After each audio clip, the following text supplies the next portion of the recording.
everyone, Greta here. Today we are going to talk about how to wean off the wall when you're doing an inversion. This has got to be one of the biggest milestones in an inversion practice, an inversion journey. We often would start, with the wall, but then after a while you're like, let's try without the wall. How would that be? But then often there's a big gap between, balancing with the wall and balancing without the wall.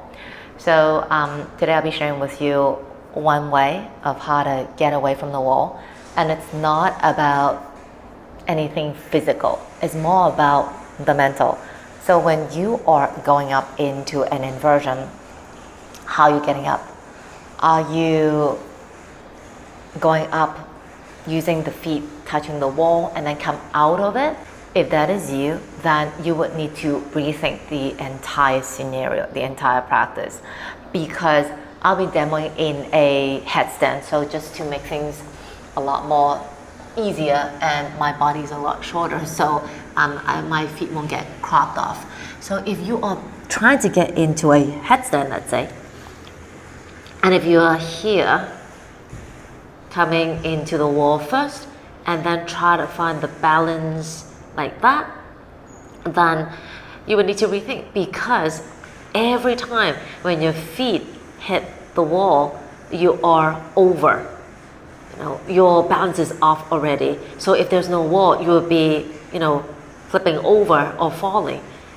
So instead of trying to go up, find the wall first and then come out of it, what you actually want to do is see if you can catch yourself in mid-air. If for whatever reason you fall, then at least there is like 0.1 second, 1 second, 0.001 second of balance, of air time, of complete control before you lose the control. Another reason is once you're over, it's much harder to save yourself than to go under.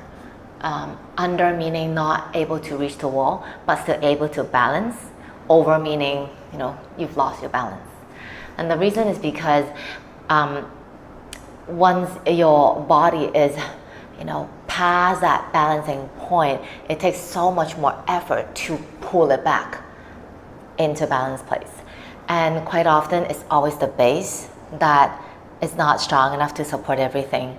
So it doesn't matter what inversion we talk about, be it supported headstand, tripod, pincha, and handstand, it's always the same thing. It's the shoulders that are not yet in place or that are not yet ready to support the entire body weight, hence the body flies back. And that's the reason why. I know it feels very, very safe, the wall is there and then you come out of it. But then if you keep practicing like that, you're using the wall as bricks and not your own body. And your internal braking system is actually the shoulders. So anytime if you feel that your body's leaning to the wall, like behind you, check the shoulders. Are they pulling up close to the ears? Are they shifting forward? Things like that. You need to feel the shoulders strong enough to bring everything back.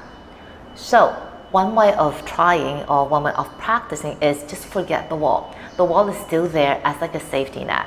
Like, those people work in the circus doing all those like really, really crazily amazing acrobatic skills. They often have a safety net underneath them, right? But they don't often fall. They don't want to fall. They want to find their balance, do a good performance. Even though we're not actually performing, we should have the mentality as well that we don't want to fall. We want to find the balance. How? Shoulders. Again, I'll be demoing in a headstand. It's basically the same for all inversions. So what you actually want to do is go really close to the wall, be it pincha, handstand, headstand, whatever. Go really, really close to the wall. And then once you're here in a prep, see the shoulders. Can you find them in place? Are they really close to the ears? If they are, can you pull them away? Feeling the upper back spreading, wrapping the elbows in, wrapping the armpits in, and then maybe just stay. Maybe here, right? If anything happens, ground the elbows down or ground the shoulders down. Okay, so that's headstand, and I'll be demoing in a pincher. So requires more kicking, requires more momentum. Because for pincher and handstand, it does require more momentum because of the kick. You do want to be even extra careful when you're kicking shoulders. Instead of kicking towards the wall, you want to feel you're kicking to the sky. So you're not like kicking like bam and then come out, right? As you can see, if I go bam and then come out, my shoulders often move as well, and I cannot find that balance that easy. So firm up the shoulders, leg up, reaching for the sky, and join. Easy to say, a bit more challenging to do, but not impossible. And once you are here, finding the balance on your own, you know, you might have a banana back, you might have an arch in your back, whatever, doesn't matter. Find the balance on yourself, on your own, balance on your own, and then once you feel quite comfortable balancing on your own, then work on, oh, it's my banana back. And really, does a banana back that harmful? Of course, if it's, you know, hurting your lower back, then yeah, we need to deal with it. But then if it's not, then, you know, perhaps that's the way that your body's aligned to stack up. And if you do want to change it, okay? Step number 2. First step, find your balance. Lean off the wall by really connecting with yourself. That's my sharing for today.